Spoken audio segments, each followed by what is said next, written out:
যারা আমার এই ভিডিওটি দেখছেন সবাইকে জানাচ্ছি আন্তরিক শুভেচ্ছা এবং অভিনন্দন। গতকালকে যে ম্যাচটা আপনারা দেখেছেন, রাজশাহী ওয়ারিয়র্স বনাম সিলেট টাইটান্স, একদম বাঘে সিংহে লড়াই হয়েছে ভাই।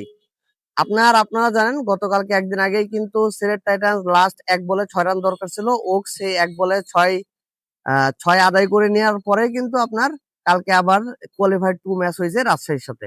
তো সেখানে রাজশাহী জয়লাভ করছে। তো আমি রাজশাহীর একজন ফ্যান, আমি বলছিলাম যে রাজশাহী এবার ফাইনাল খেলবে। তো রাজশাহীর সাথে আমরা পার্টনার হিসেবে রংপুরকে চাই, তবে রংপুরকে আসলে পেলাম না। তবে দুঃখ নাই, চট্টগ্রামের সাথে আমরা ফাইনাল খেলতে যাচ্ছি।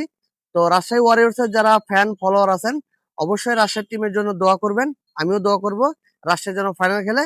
আর গতকালকার ম্যাচ নিয়ে যদি আমি ছোট সংক্ষিপ্ত ভাবে যদি দুটা কথা বলি, বিনুরা ফার্নান্দো কিন্তু একদম ইকোনমিক্যাল বোলার ছিল। লাস্টে আপনারা দেখেছেন নিশ্চয়ই যে বিনুরা ফার্নান্দোর যে ইকোনমিক্যাল বোলার এবং আব্দুল গাফফার সাকলাইন যে অসাধারণ বল করছে, সেই অসাধারণ বলের কারণেই কিন্তু রাজশাহী ওয়ারিয়র্স গতকালকে ম্যাচটা উইন করতে পারছে।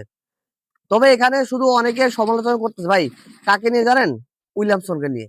যারা উইলিয়ামসনের খেলা দেখেছেন আপনারা দেখেছেন যে 118 স্ট্রাইক রেটে ব্যাট করছে। ওই সিচুয়েশনে, ওই মুহূর্তে, ওই পিচে আপনার ওই 45 রানের যে ইনিংস কেন উইলিয়ামসনের 38 বলে 118 স্ট্রাইক রেটে, ওইটা খুব গুরুত্বপূর্ণ একটা ইম্প্যাক্টফুল একটা ইনিংস ছিল। কারণ ওই সিচুয়েশনে তখন ম্যাচটা ক্যারি করতে হলে আপনাকে মাঠে টিকে থাকতে হবে। যেহেতু আপনাকে মাঠে টিকে থাকতে হবে, সেহেতু উইলিয়ামসন যে রোলটা কালকে উনি পালন করছে খুব সুন্দরভাবে, যে মাঠে টিকে থাকতে হবে ও রান করতে হবে। এবং সেটা কিন্তু আপনার পোষায় দিছে কে? জিমিনি শাম কিন্তু আপনারা দেখেছেন 26 বলে কিন্তু 44 রানের একটা ইনিংস খেলছে। তো এই দুই ফরেনার, এই দুই ব্যাটসম্যান, মানে ওয়ার্ল্ড ক্লাস ব্যাটসম্যান আমি বলবো, কেন উইলিয়ামসন এবং জিমিনি শাম, তারা আসলে বড় ম্যাচে সবসময় ভালো পারফরমেন্স করে। তো গতকালকেও তারা খুব ভালো পারফরমেন্স করছে, এর জন্য এই দুজন প্লেয়ারকে আমি ক্রেডিট দেই।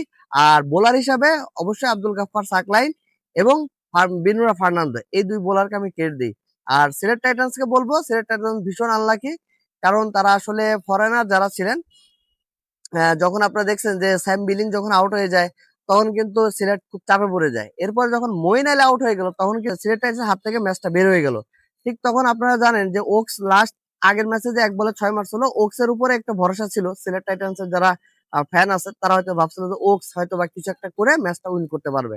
কিন্তু ভীষণ আনলাকি, ওই মুহূর্তে আফিফও আউট হয়ে গেল। তার পরবর্তীতে আর আসলে কেউ দাঁড়াতে পারেনি, মিরাজও আউট হয়ে গেল। তো যার কারণে সিলেট ম্যাচটা হারছে। তো রাজশাহী ওয়ারিয়র্স ফাইনালে খেলতেছে, আর রাজশাহী ওয়ারিয়র্স এর সাথে চট্টগ্রাম ফাইনাল খেলবে। তো দেখা হবে ফাইনালে। কাপ ইনশাল্লাহ ভাই এবার আমরাই নেব, রাজশাহী ওয়ারিয়র্স ভাই এবার কাপ নেবে। তো সবাই ভালো থাকবেন। বিডিকে টাটার পক্ষ থেকে আমি রকি আজকে বিদায় নিচ্ছি। আল্লাহ হাফেজ।